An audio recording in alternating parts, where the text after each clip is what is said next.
Habitat Yappy, this is Nick Estes. We are joined by the man behind the screen, or behind the curtain, I should say, not the screen. But you are kind of behind the screen now. Man behind the curtain, Sina Rahmani, host of the East is a Podcast, which I actually first started listening to before I met you. And I just think it's funny. When you started the show, you used to not be on mic at all, and then now it's the Sina Rahmani show. I used to be just kind of like a found footage kind of show, like the genre of horror of found footage. It's true. Now you're the producer for the Red Nation podcast, and welcome to the show. Maybe I think everyone knows you, but why don't you introduce yourself to the audience? I think the very few times that you do appear on screen is when something bad is happening. I was gonna say that. It's like the same reason why I invite Alex Avina on as well. Nothing good is happening. Well, we'll get into it. Well, that's not true. That's not true. We're here to talk about that. The mix. It's crazy what's happening. No, thank you, Nick. Thank you for the invite. I love coming on this show. It's weird. I produce these shows too, so it's like I'll see you in editing, Sina. So I'm like producing this with myself. I feel like that episode of The Simpsons where the lunch lady is also the nurse. You make strange, so many Simpsons references, and I'll tell you, I've probably only seen two episodes of The Simpsons. You are missing out, my friend. Well, no, early Simpsons. We're talking a good 7-year period. That's a good amount of content. It froze my brain. Now, mind you, some dark history behind The Simpsons. So I probably shouldn't mention the fact that Matt Groening was on the Epstein, was on the Lolita Express. What? Yes. Yeah. Dark stuff. Yeah. So all those childhood things you like, get ready to throw them out. Even I still have this button. I have these lots of silly buttons. But so I'm here. I'm Sina. I'm producer of this show, Red Nation Podcast. It's been a wild 7-year ride with you, Nick. So it's an honor to be on this show, and it's also an honor to be part of the team that brings Red Nation Podcast. I try not to come on the mic that like on the show so much that much. It's I try to basically kind of remain in the background of the show, which is not to say that I don't put any input and stuff. Like I make a lot of suggestions, I bring guests and stuff, so I'm there. But yeah, the producer thing is a different job than being in front of it. Now today, it's a bit of a crazy time, but I'm looking forward to sort of working with you through this stuff. The scale of all this that's unfolding is really crazy. Yeah. And especially, we met at another crazy time. It was just before the assassination of Soleimani. They were doing there was similar pattern. There was a period of violent street battles, street uprisings, you could say, street riots, depending on your perspective.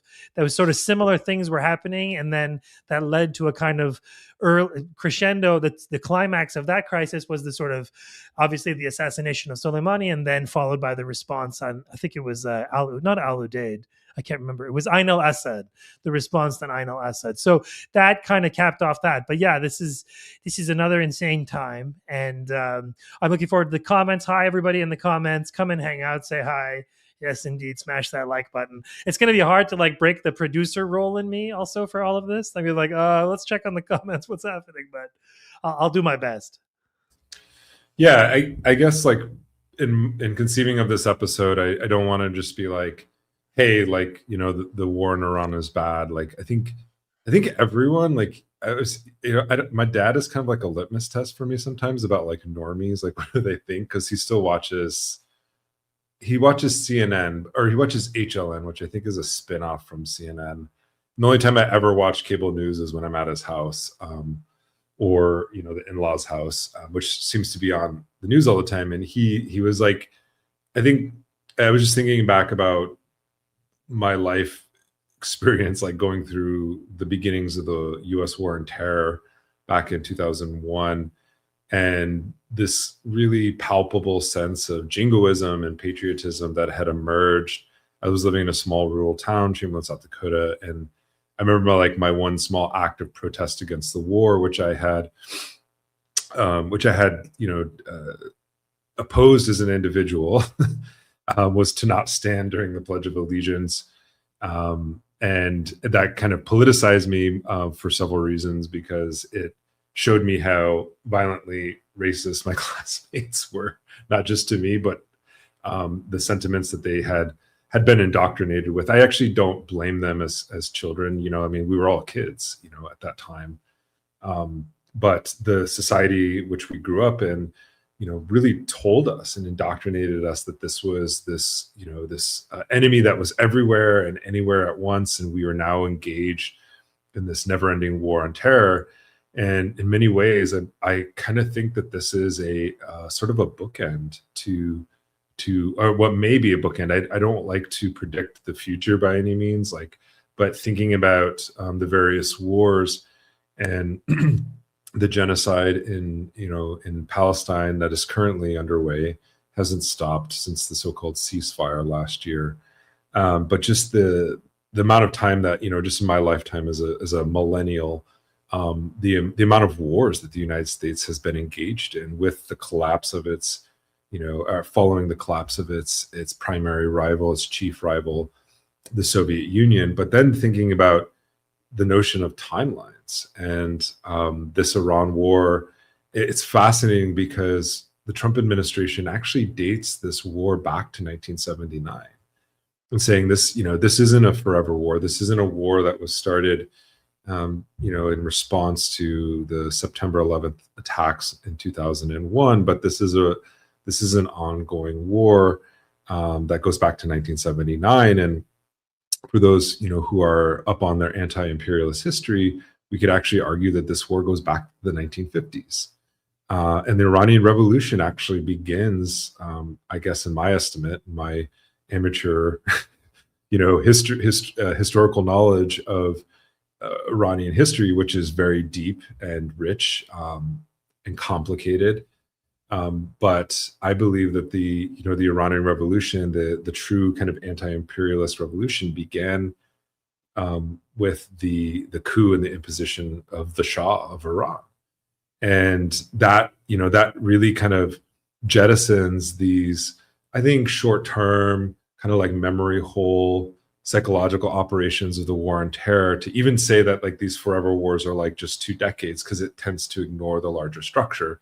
But it also tends to kind of look at Iran as a state that gets acted upon by imperialist interests, and not a state that is being acted upon because of its anti-imperialist position and the stake that it makes, you know, going back to the 1950s by nationalizing its oil resources and beginning, you know, at the time, like what could arguably be called like a social democratic you know, process of national sovereignty that gets knocked off that sort of path of development by U.S. imperialism, not formally colonized by the United States, but then kind of reasserts its national kind of sovereignty with the 1979 Iranian Revolution. And what we see, you know, with the war on terror is mainly a consolidation of U.S. interests and a colonization of the region, or a further retrenchment, I guess, of the colonization of the region as the United States rises as a global hegemon, you know, establishing military bases, outposts that were initially set in place to invade Iraq. It also is worth mentioning that the United States attempted to derail the Iranian Revolution by beginning a war with Iraq and Iran, or instigating a war in the 1980s. So Saddam Hussein, you know, kind of represents this figure of somebody who worked with the United States, was an agent in many ways, or an asset of the United States. And he attacked those to his left, but he also attacked those who began to assert regional autonomy and sovereignty, such as Iran. So he liquidated the Iraqi Communist Party, which was like, I think, one of the largest communist parties in the world at the time, in the interest of the United States and at the behest of the United States. Went to war with Iran to sort of try to engulf Iran in this kind of war, this really bloody war. And then later becomes, kind of gets emboldened by his position with the United States, and then invades the kind of fake monarchy. I mean, I hate to say it, but it's kind of just like a fake monarchy. And I'm saying, and I'll put this in the context of like indigenous history and imperialist history, because the Kuwait, the Kuwait family dynasty is really just a family dictatorship that's created to kind of partition, Iran's oil or Iraq's oil interests, right? And then Saddam Hussein's emboldened and then invades Kuwait, essentially to seize its oil, and thinks that that the United States isn't going to do anything. Of course, they kind of rein him in, but then recognize Iraq as kind of like one of the sole remaining like Arab sovereigns or autonomous self-determined nations as it begins to nationalize its oil, right? And had at the time one of the region's most advanced social welfare systems, right? That was completely destroyed with the sanctions, the decades-long sanctions against them, killing over 500,000 Iraqis, and then leading up to the war, the second invasion in 2003, when they, really, it was really just a capture of the oil wealth. And so I'm putting this all into like context, because Iran isn't just kind of sitting in this like this ocean by itself as an island, right? It's responding to all these things that are happening. And then of course, I think it's really fascinating I think it was at a Qatari forum, and I'm forgetting the foreign minister's name off the top of my head. I apologize. But the Iranian foreign minister was asked to give a speech. Araghchi. Yeah, Araghchi. He was asked to give a speech at that Qatari forum, and his whole speech was about the liberation of Palestine, like at the kind of what we see as the sort of declension of, or what is portrayed as the declension of this genocide. And he's like, no, like this is still on the table. And it's quite fascinating, because the United States, the Trump administration, is really beating the war drums at this time, and beginning to move its fleet into the Persian Gulf and surrounding Iran, and really escalating and antagonizing. But he takes that moment to like the Palestine struggle, which I thought was like so fascinating, because the portrayal you get in the West of Iran for since the revolution is that Iran is run by these kind of fanatical mullahs, and these religious fanatics who can't be dealt with, who essentially are evil incarnate, right? Kind of representing all the stereotypes that we've been indoctrinated with, not just in the war on terror, but with the kind of creation of a radical Islamic figure that's always constantly everywhere, nowhere at once, but can be anything, but can't be rational, right? Is this kind of language of civilization and savagery. And so I think I'm saying all of this to just really sort of understand that the moment that Trump enters into the arena, right, with Iran, it's not some kind of, I think it's being misappropriately portrayed in the media, some kind of like irrational war. Like it doesn't make sense. Like, why would he do this? He's such a blundering idiot and a fool. But he has these like strange moments of truth, and like truth telling. I mean, obviously we could talk about the Epstein files, which have become sort of non-issue right now with the attacks on Iran. But he said something the other day, I think it was on Sunday, and I wrote it in my little notebook that I keep on me at all times. He talked about when he was challenged about why he was asked by a reporter on Sunday, why haven't any regional partners come to the aid of the United States in policing the Strait of Hormuz and opening it up? And he says, you can make the case maybe we shouldn't even be there at all. Being there meaning the Strait of Hormuz, because we don't need it. We have a lot of oil, but we do it. It's almost like we do it out of habit. And so I thought it was like this blundering idiot, what people call the Burger Reich. He kind of admits that it's like, this is a continuation of not just the war on terror, but of the imperial project to essentially eliminate any national project of for sovereignty in any anti-imperialist movement. And in many ways, sorry for this like 20-minute or 15-minute introduction, but I felt like I had to get a lot of this off of my chest to kind of frame the conversation, because it's a little bit like we saw the solidarity movement arise for Palestine. Even for the invasion of Iraq, there was massive protest before the United States even put boots on the ground. And in this moment, we see, like we had the kidnapping of Maduro in January, and now we're moving into a full scale war that's become the sort of centerpiece of the administration. We saw somebody from the national security state recently issue a resignation letter. We're seeing rumblings within the military brass about not being on a sure footing with this war. But yet we don't see the kind of mass mobilization of protests against this war like that we saw with even with Palestine. But in many ways, the axis of resistance is framing this as a kind of continuation of Al-Aqsa flood, or the Palestinian resistance is called Al-Aqsa flood.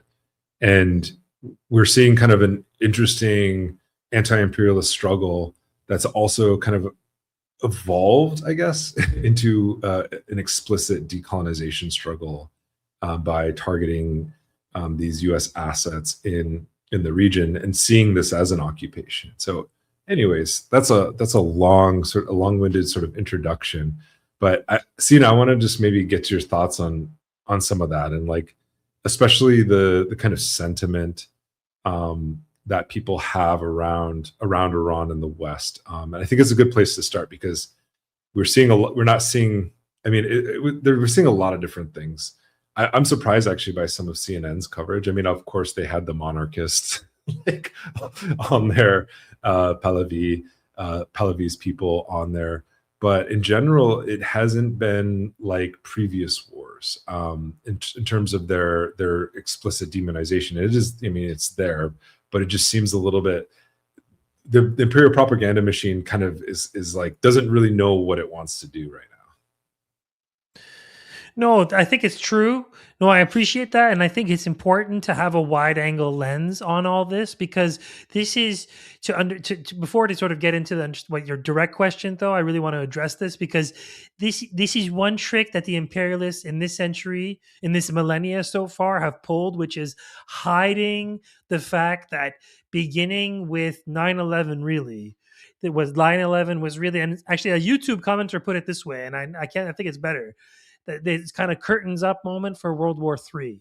That what we've been witnessing since the early moments of like the 20th and 21st century is a massive war of settler colonial expansion in West Asia and consolidation. And the Palestine and its various fronts, a multi-front war that's been hidden under the auspices of many different sort of civil wars or internal strifes. But there was no open declaration. There was no sort of like strategy there. If you are interested, people who are watching this or listening, just look up a policy paper called A Clean Break. You'll recognize some of the authors' names. It's a very famous essay written by a kind of, the names that you'll recognize, like Wormser, like sort of the neocon sort of elite, put their names to this document, basically saying that the current system of checks and balances of like Arab powers versus Zionist interest is no longer working. We need a clean break with this policy and simply endorse, ultra-fash Zionist expansion, settler colonialism.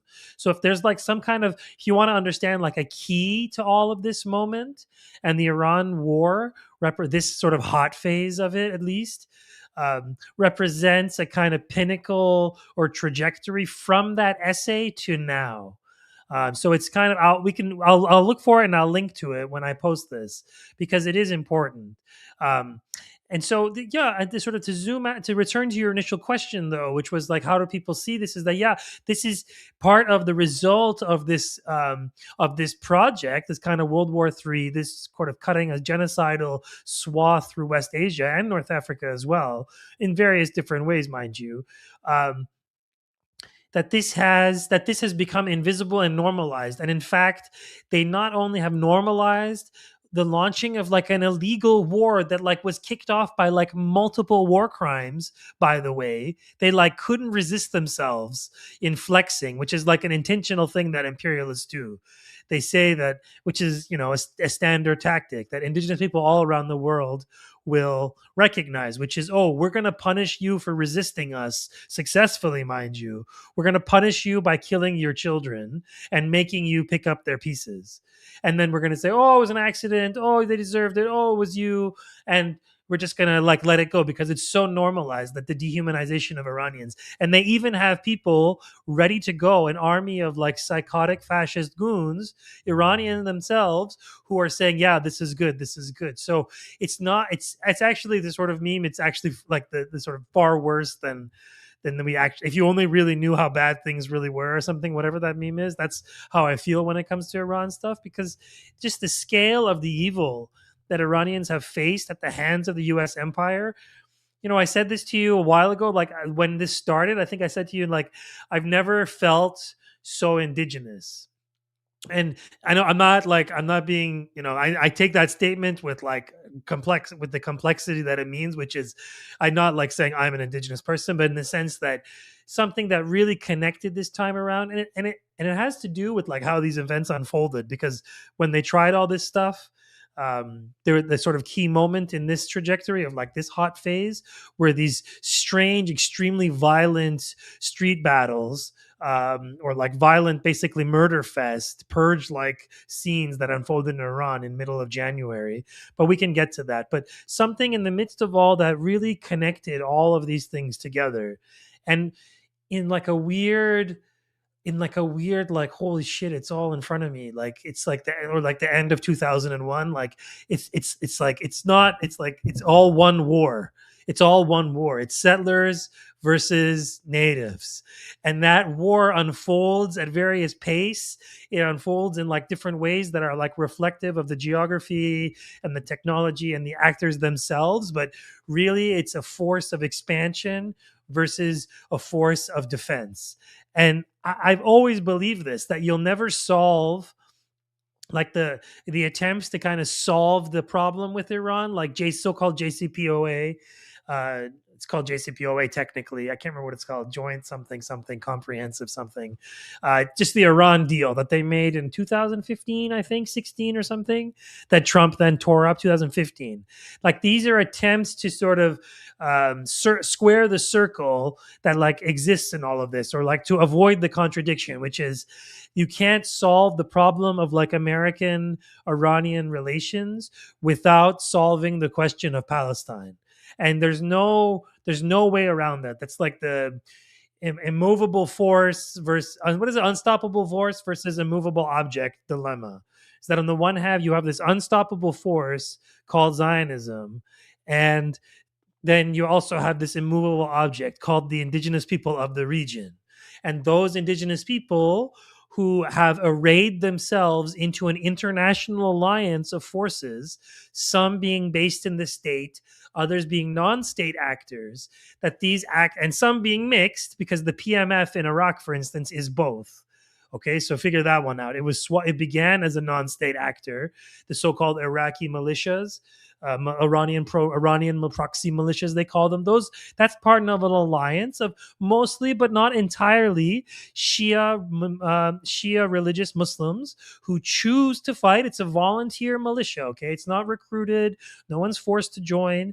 So this I consider to be truly a sort of indigenous West Asian alliance shield that is currently battling in all of its theaters against, more or less, let's say, against what is like one of the most insane gambits like ever like ever sort of unfurled on this planet. Well, what's not unfurled? What's the word I'm looking for? What's a gambit? You ever dream up a gambit? I guess this is an insane, which is to say, this war in Iran that they launched 2.5 weeks ago, Friday to the 13th. Not Friday the 13th. What was it? It was it was June 13th last time. I'm confusing it. That was the June war. But whatever it was, that this insane, psychotic Hail Mary pass attempt to circumvent the issue of Iran is just, I can't even fathom like what this all means. Like, it's really just sort of like, it's coming to me as sort of bits and pieces every day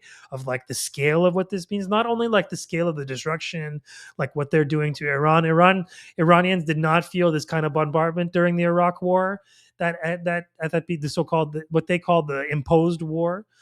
So like, this is brand new for Iranians. This is a level of destruction they haven't experienced. But also, I would say overall that this represents a kind of watershed moment in the strangulation of Iran, and that this period that began, I think you're right, in 1953, of stomping on Iranian 53, 56. God, I don't even remember now. 53, 56 is Egypt, I think, or whatever. It's another thing. I don't remember now. It's Suez Crisis, I think. I want to say, but the 53 crisis does represent the moment to sort of first aggressive motion to stomp on Iranian national sovereignty, let's say post-war. There have been previous ones too, successful ones. I mean, mind you, the previous Iranians before Mossadegh, whom you're citing, were not very effective. They were kind of quisling leaders, and Iran underwent what was more or less a period of humiliation, a kind of with the same overlapping more or less with the Chinese as well. Basically, mid-19th century or past, earlier too, of national humiliation weakened. There was a mass famine. Iran was occupied by Russia and England. The king of Iran, Abu Pahlavi, the clown, he was taken out of power for being too independent. So like, this is an old story of, as you put it, not formally colonized, but definitely a victim of conquest, which is to say like control. Not conquered. I guess I won't say that's not. It wasn't conquered, but it was definitely controlled. And so Mossadegh was an attempt to change that path, the nationalization of oil, and the attempt to carve out a kind of modicum of sovereignty. That this was squashed, and really that kicks off this period. And we are now, 75 years later, right? How's my math? Yeah, more. It's almost 75 years. That we are now in this three quarters of a century later, now reached a point where the imperialists have no choice but to launch crazy, self-destructive, what's the expression? Cut my nose off to spite my face or whatever, like kind of moment of a war.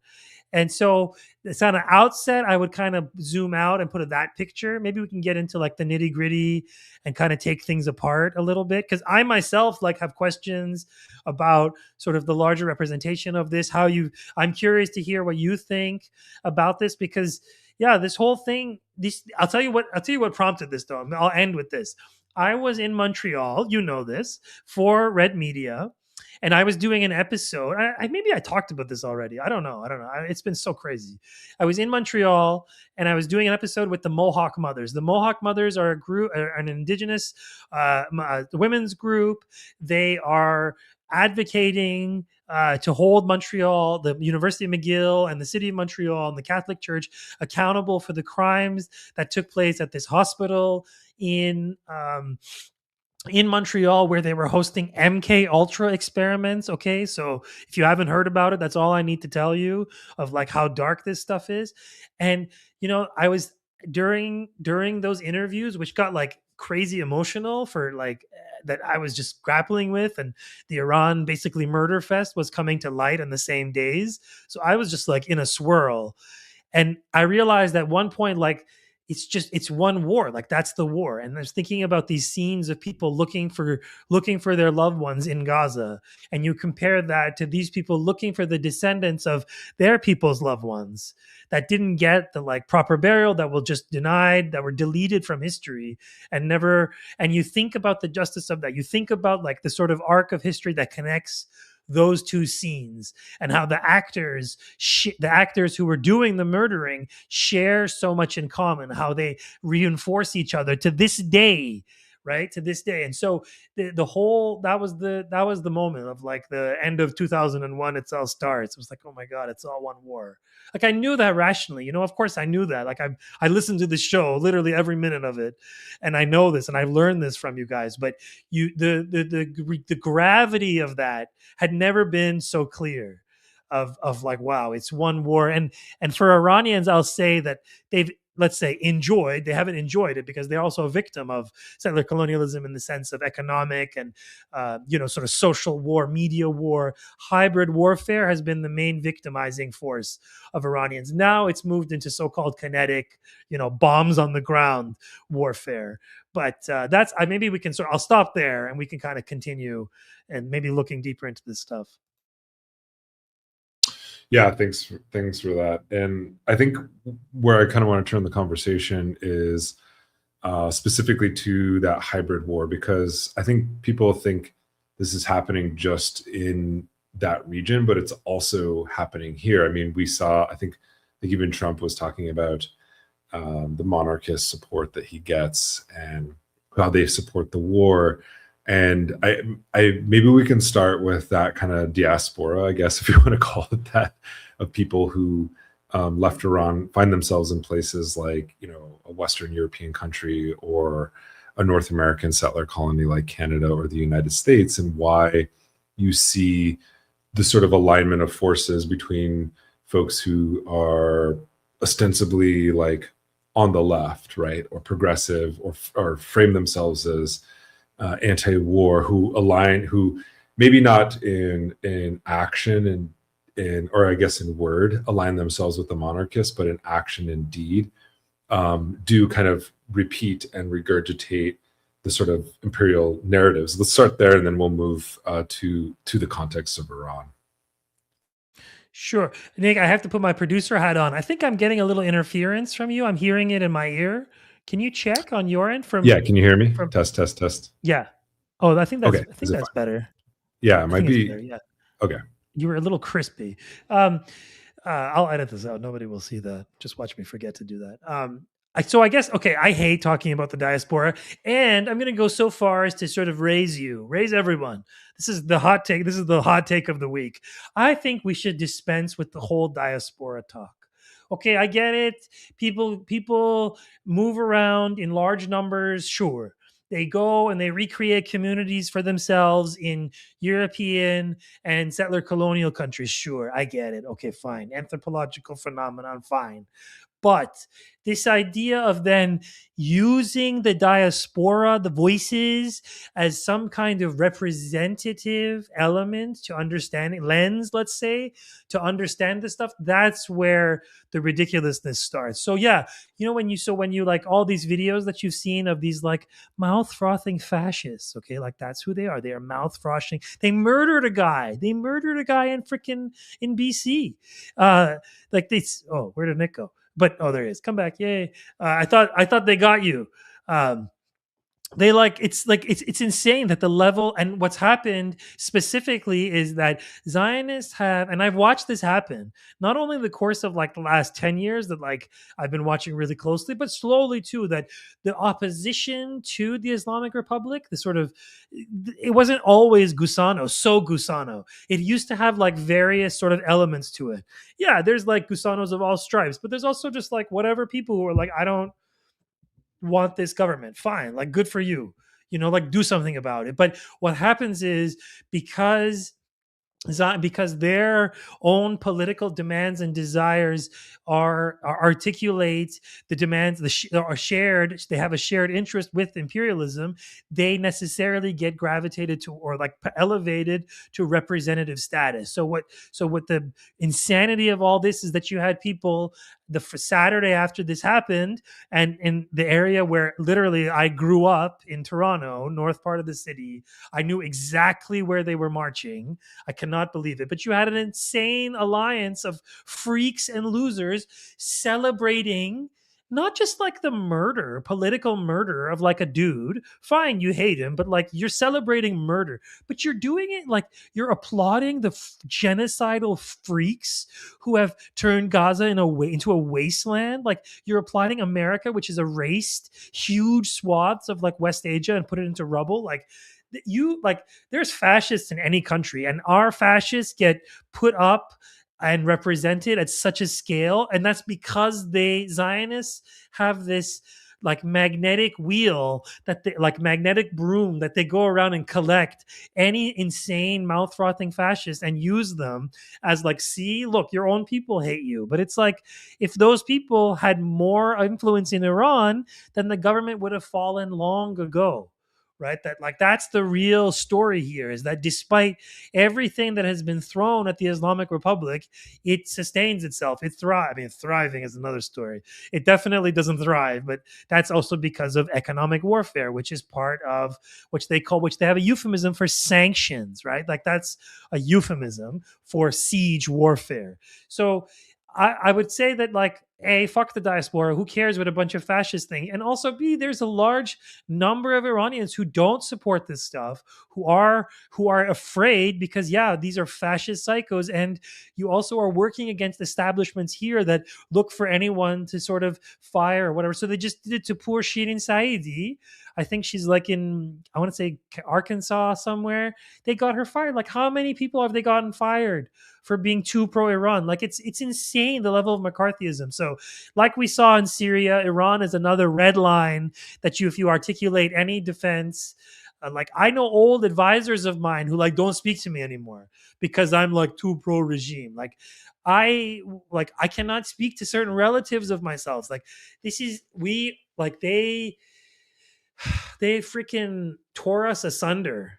You know, our generation, like they tore us asunder with this propaganda, with this insane amount of like bonkers, like atrocity porn that we just saw thrown at us. So like there's the Gray Zone clip, or I can't remember if it was the Gray Zone clip, and going around to like an LA thing, and they're all like, one guy says 30,000 dead, another guy says 50,000 dead, another one says 90,000 dead. Like it's a cartoonish like fantasy. And meanwhile, what they're obviously trying to do is to project the violence that Israelis have themselves recorded doing to Gaza onto Iran. Like it's a classic Zionist tactic of projection. And this is something that's no longer working anymore. And on top of that, the resulting war that brought them, that like the Zionists launched, that it brought them such a great cost that they didn't, I don't know. It's hard to say. Actually, I want to ask that of you. Like, did they really bumble their way into this?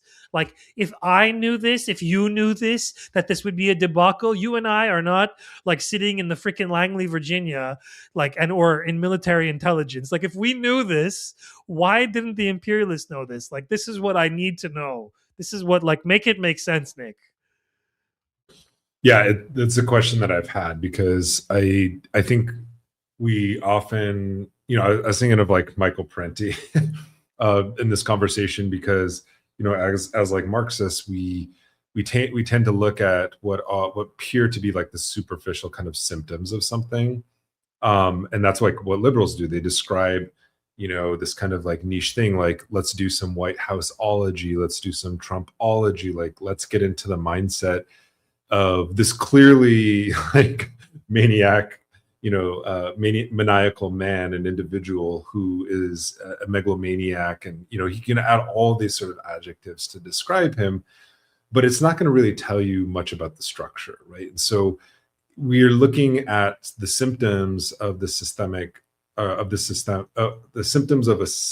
systemic symptoms that look irrational and look absurd, right? But there is a coherency, I think, a rationality, even if you look at like the justifications that are being put forward. For example, Trump is kind of making the case, the Trump administration is kind of making the case that, hey, this isn't going to impact us as much because we are not as dependent, or the economy isn't as dependent on the price of oil as it was in the past.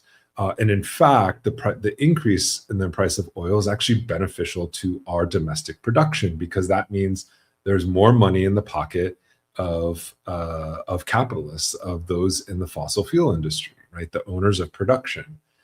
That's a very sound argument in many ways to say, let's go after the two countries that hold 30% of the world's oil, Venezuela and Iran.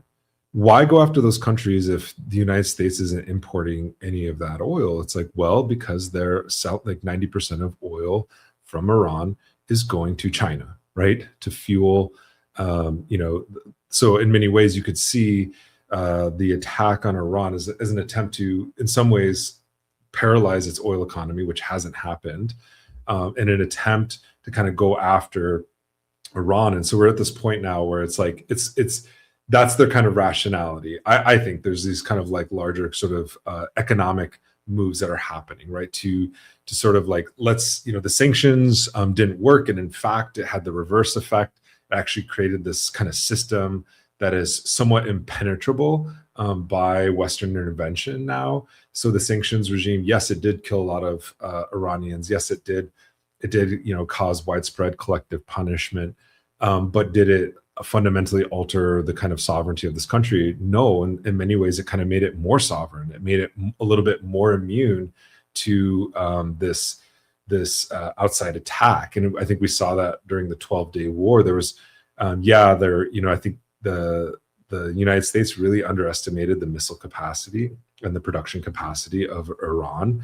And they're seeing that now. I think they overestimated in not just an economic sense, the fact that Iran is now kind of like indigenously producing its own defense systems, but they overestimated their own capacity, their own military capacity, because we have, Lockheed Martin and all these things. That system is driven, defense and military system is driven by profit, right? So even Trump came out and sort of chastised like Lockheed Martin and Boeing for like creating, expensive weapons systems, but that's their prerogative, is to make money off of this. It's not to be efficient, have a cost-effective war machine, or to fight for, like sort of like these ideals that are expressed. The only ideal that's being fought for is the profit motive. And so we have to look at it in the context of this war, like that this is what's happening. Yes, there are these sort of like broader or superstructural kind of ideological drivers behind this. You have the Christian Zionism linked to the sort of Jewish national project to colonize Palestine in the form of Zionism. So you have all of these kind of these certain factors, right? But if you look at just one, you can't see it as a whole. And I think the calculation that Iran has made is to understand that these positions, these bases, are actually kind of indefensible. And the projects that have sprung up around them, you have these kind of Gulf monarchies, these family dynasties that have really been, I think there was a lot of debate about this multipolar world, and we saw like Saudi Arabia attempting to normalize relations with Iran, but it really didn't get rid of the fact of the kinetic power that the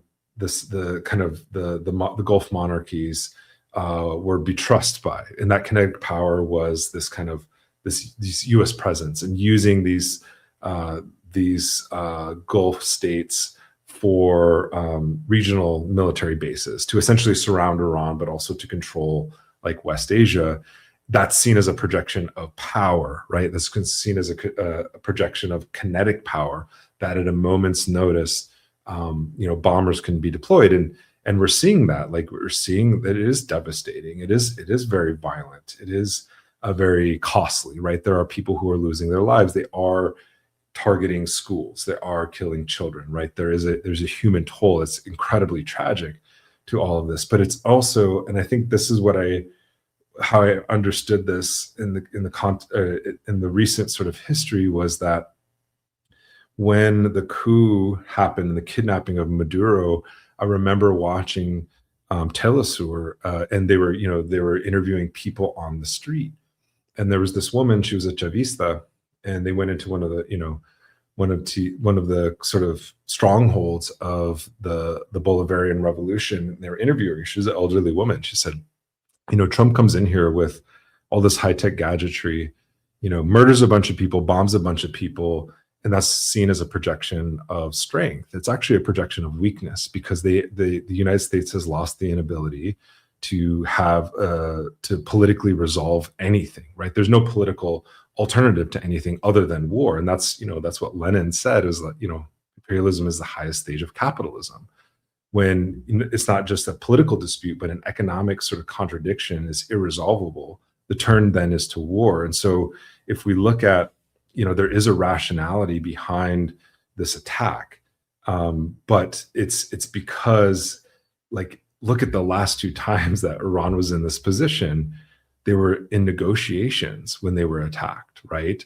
Attempting to do this sort of normative international relations, liberal kind of process of due process, that we negotiate, we solve our differences not through arms and violence, but we solve our differences through political dialogue. Well, what this shows is that this is where the United States is at. It's the mask has completely fallen off the face, right? The monster is revealed. And so I think that's kind of one of the sort of outcomes. And I want to turn now to thinking about, like, the response in Iran and, like, what we've seen. Like, maybe you can give some reflections about what people are saying on the ground. Like, I've watched some interviews, like, and Trump is saying that a lot of these mass protests are fake, they're AI generated. There's this kind of information war and purposeful distortion of, I guess, like, broad social unity around the defense of their own country, but then also this notion that, like, even just in January, there was an active regime change operation underway. And so, like, what does it look like on the ground? Like, how are people experiencing this? We call it the Ramadan War, like the Ramadan War in everyday life in Iran, and how's it sort of being not just narrated to them by the state of Iran, but how are people, like, actively engaging as agents of their own sort of destiny in this particular process? Yeah, no, I'll be honest. I've been watching a lot of Iranian TV, state TV, and I've been following online videos. I have a lot of Iranian followers, or people I follow, people who message me. I talked to my aunt. She called. It's hard to call in, but she can call me. I got an update from her. I'm still waiting to hear from my cousin. And I also did an episode. Well, actually, friend of my show, friend of this show. I think Bikram, has Bikram been on this show? I'm not sure. He should. Has Bikram been on Red Nation podcast? No, we should have him on though. But Bikram Gill, he's a good comrade of mine. He interviewed Halia Doutari. She's in Iran-based scholar. She's a scholar of third world TWAIL. What is it? Third world approaches to international law. And she sort of gives an update on how people are responding. So check that episode out on my feed. East is a podcast. I would say overall that this is a continuation of a trend that definitely I saw happen during the 12-day war, which was, like, not surprisingly, a sort of rally around the flag. So in the 12-day war, I noticed, I was like, why? I remember tweeting at the time too, like, what did they get by this? Like, they got a bunch of, like, dead, martyred IRGC generals. And remember, like, I say this a lot, but if you, like, haven't heard me before, but, like, when Israelis or Americans kill IRGC, like, guys who are devout Muslims, who aren't, like, it's not like Zionist and American military people. Like, some of them, okay, are believers, but most of them are just secular goons, because the societies that they come out of are secular societies. But these guys are believing guys, and they believe that if you give your life over in holy war to an enemy who is unjust and evil, then you have martyred yourself for a greater cause, or at least you hope you do. But, like, this is their belief. So by getting killed by the bad guys, then you're proving something, at least, that, like, okay, well, the bad guys killed me. That tells me something. So remember that when you hear stories about assassinations, that this is something that these guys want.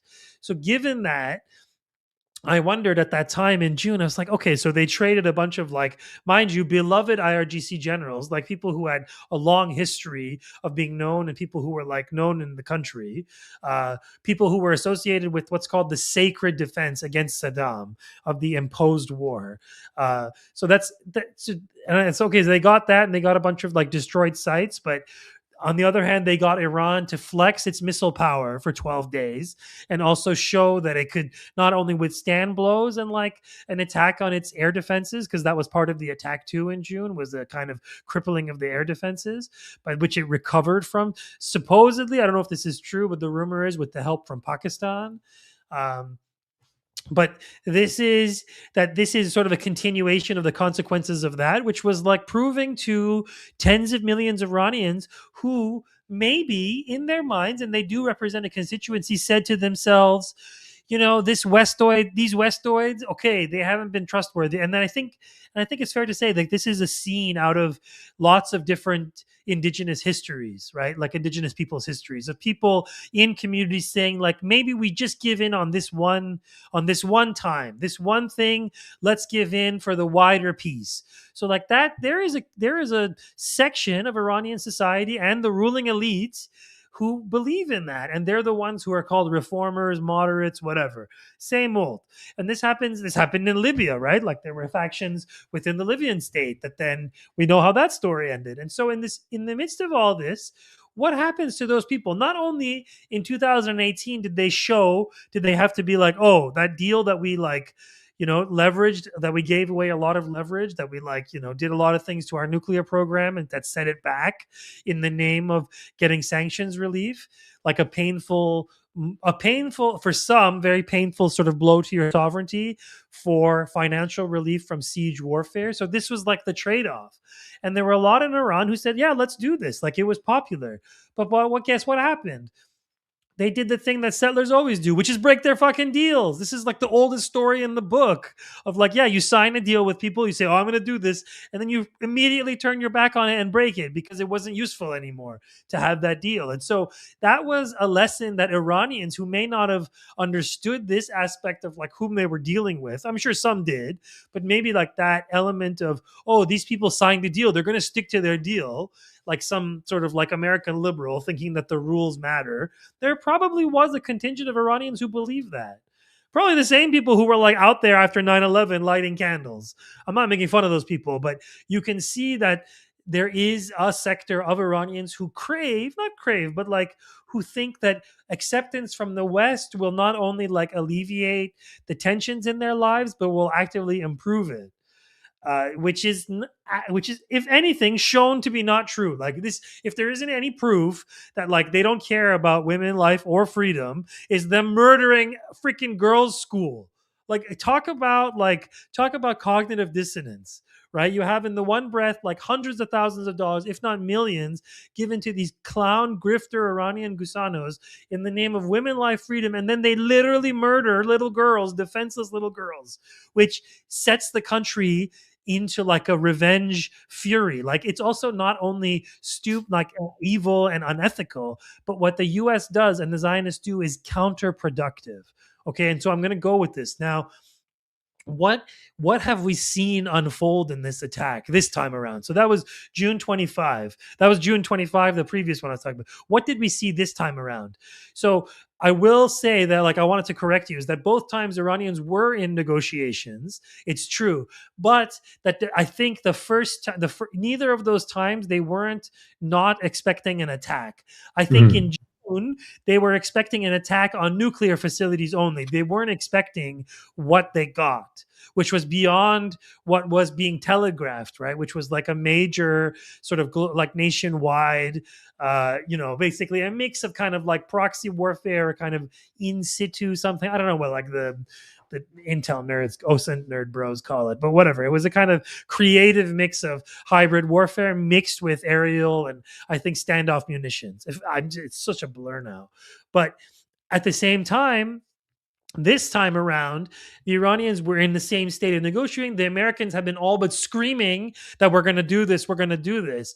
And so I've seen people out there say that, oh, the Iranians were misled. The Iranians didn't, they knew what was coming. And the fact that like they responded, I think 40 minutes after the assassination and the martyrdom of Khamenei. So like this was something that was expected. It was actually, I would say that the leadership welcomed it. So the same way that like Araqchi said, you know, like in that amazing interview, he said, you know, like, are you afraid of a U.S. invasion? He's like, we're waiting for them.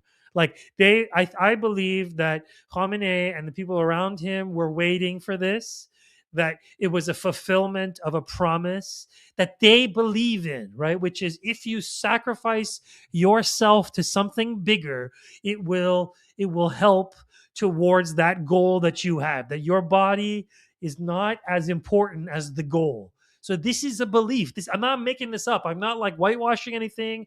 I'm just telling you how these dudes believe.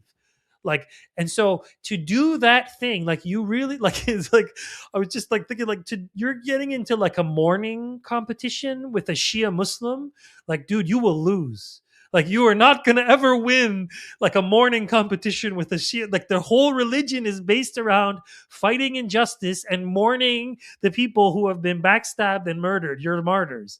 So this is, and you're doing it during Ramadan too. So that's extra points in all of this. And so, um, what this has shown, at least to me, is that the Iranian, that the unique mix of religious ideology, religious belief, let's put a less sinister term on it, the religious belief and resistance, asymmetric statecraft that the Islamic Republic has produced, for warts and all, for all of its missteps, for everything that it did wrong, unethical, every evil thing that it's done, I think at the end protected and advanced Iranian sovereignty far more than virtually any other, let's say, resistance movement around the world, to the point where Iran is now seriously inflicting damage, not just to the US empire, not just to the so called undefeatable Zionist entity, but to the entire Westoid economic system. Okay, so like you know the line from I can't believe I'm quoting this. God, send me to freaking gulag for this. But Moby Dick, which is he says, "From hell's heart I stab at thee." Like that, I think I'm pretty sure that's Moby Dick. Someone in the chat, please check for me. But like that's Iran has now gone from the hell of being a sanctioned, isolated country, right? Which couldn't at one point even get chicken feed into the country because they were being sanctioned so much. They were being choked. To now, the world is begging them for just a drop of gas, for a drop of oil. Like this is the greatest Uno reverso card. I should have gotten all these graphics ready. Like this is the greatest geopolitical Uno reverso card that we've ever seen. I can't like fathom this. Like I know I'm being like Iranian uncle, like, yeah, we did it.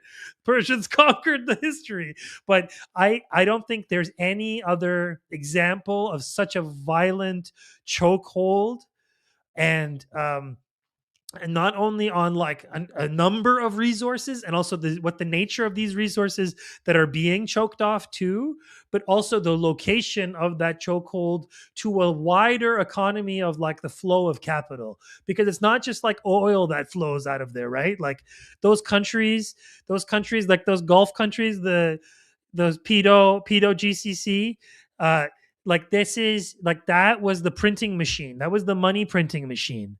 So you know the old meme of like, oh, money printing machine go burr. Like it's not going burr anymore. Like it's over. Iran like ended, like they pressed Control Alt Delete on the money printing machine, and without money greasing all of this, the U.S. empire has nothing. It can't build nothing. It can sell nothing. So this is to me just a masterful stroke. And forget the fact that like they're destroying expensive, impossible to replace radar hardware, all this stuff that the US spent 3 decades and trillions of dollars moving into Iran's backyard, right? Like when they launched this war, they gave up the most precious thing they had, which was the reputation of the US empire, right? Because Iranians were had to deal with that because the Arab Gulf bet that, oh, okay, we'll give away our resources, we'll be the basis of your money printing machine, and we'll buy all of your stupid expensive hardware and we'll do your bidding around the region and around the world. We'll do everything, but you give us protection racket money. So it turned out all that protection racket was worthless. That in a matter of 2-3 weeks, Iran has basically shown that they can not only kick the US empire out and chase its aircraft carrier, fleeing with its tail in between its legs to behind Oman, right? That it not only defeated the US, but it defeated the US empire's way of war. So now if you're an American imperialist, you look at that, you're like, oh shit. So this didn't work on Iran. How will this work on Russia? How will this work on China? How will this work on the DPRK? If Iran can chase the aircraft carrier out of the region, imagine what DPRK could do. So the America has now reached a point in its geopolitical history where it can't just do what it wants. It can't pull off a Venezuela style. Now, mind you, they tried. They tried an op in Iran in January. They brought it wasn't discussed. It was on kind of resistoid channels. They brought I think 300 some kind of squad of goons to kidnap supreme leader from the compound in the hopes of getting the kind of flex photos that they got with Maduro. They tried that. And it was a complete disaster. It wasn't reported on here. So this war is like the final stage of all this whole process. They try everything, and hybrid warfare ends, and it's just good old fashioned warfare, but it's costing them. So I'll stop there because I covered a lot. God, we're already in an hour. Jeez, how did we do this? We're just blah blah blahing the afternoon away. I think we might have to return to this because the thing is that there's so much to talk about and cover, and I actually appreciate you taking the time, and maybe we can just set up another time to continue the conversation because we're at an hour right now. But before I let you go, Sina, tell us where we can find your work. You talked about the Bikram Gill and Italia's interview. That's on the Isuzu podcast. I think they took over your show for the day or something for the episode. Yeah. But talk about where people can find your work and support it. Yeah, no, I'm on Patreon. You can support me on Patreon. I'm on all the podcast platforms. East is a podcast. I should have said this earlier. If you're still here and you want to support my show, you can give your money to Mohammed and Mahmoud. They're my good friends in Gaza. I haven't talked about them in a while. I'll link their GoFundMe's, their chuffed pages on here. But Mahmoud's dad is going through some pretty hard times. So if you are here and if you're still listening to this, there's 129 of you. Maybe a few of you can donate. I'll find the maybe Nick, I'll get the chuffed address and I'll put it right here now. But it would be great if some people donated. Let me find it. Let me find it right now because they are just fantastic young men and they deserve our support. Let me get it right now. I'm sorry, guys. I'll put it in the chat. But thank you, Nick. Thank you for this opportunity to do this. It's always fun, and we should continue this because there's a lot happening. We can do this. We should also advertise our Red Scare. Check out. I know Red that's Scare. what I was just going to say. So I know we do. Yeah. I got an email from somebody, a diehard fan, about continuing our Pod Capital series. So for those of you, if you want to listen to Sina and I go on and on about Marxist theory, reading Capital Volume 1, you can check that out at my Substack, which is just nickestes.substack.com. And you can subscribe to get access to our archive of episodes reading Capital Volume 1 by Karl Marx. And you can also just subscribe and you'll get a notification. Our live streams are free. I also occasionally post articles on there. So if you want to check it out, Sina and I co-host a show on there. Sometimes I do interviews with folks as kind of a side project to the Red Nation podcast. But Sina, did you find the links? You could drop them in. Oh, I'm muted. Here's the link to Mohammed's campaign. It's there, and then here is the link to Mahmoud's campaign. Here we go. Please, guys, please support these guys. Anything helps. They're good friends of mine, and I appreciate everything, Nick. I appreciate you guys. I appreciate Red Nation. Support Red Media. It does great work. We've been doing 7 years of podcasting. It's the best, most important work I ever do, and it's the best. So thank you, Nick, and thank you everyone who stayed. Take care, everyone. Take care.